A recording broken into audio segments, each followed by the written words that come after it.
Everyone. So आज आहे 3 जुलै आणि आज माझ्या छोट्या भावाचा बर्थडे.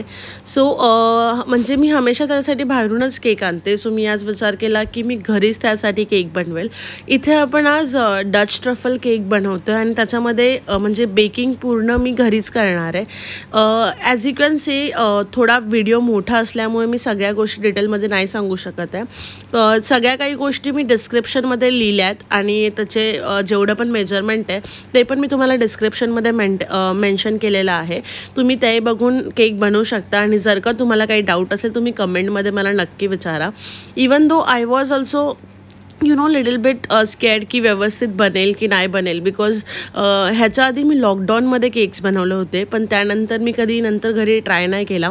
बट ह्याचा रिझल्ट खरंच खूप छान आला. आय मीन केक इतका सुंदर टर्न आउट झाला होता ना. सगळ्या छोट्या छोट्या गोष्टी मी नवीन घेतल्या होत्या आणि त्याला व्यवस्थितपणे मी सगळं चॉकलेट गनाश वगैरे बनवलं होतं. फक्त चॉकलेट गनाशमध्ये तुम्ही ना dark compound chocolate, Amul cream आणि थोडंसं ऑइल यूज करा. त्याच्यामुळे त्याची टेक्स्चर पण चांगलं येईल आणि टेस्ट पण चांगलं येईल. इथे मी चॉको चिप्स खूप यूज केले होते बिकॉज इन्स्टेड ऑफ डिझाईन करण्यापेक्षा मला असं वाटलं की मी चॉको चिप्सनेच व्यवस्थित सगळा केक डिझाईन करेल. So yes, my cake is ready. Once again happy birthday Akash, and thank you so much everyone for watching my video. Bye.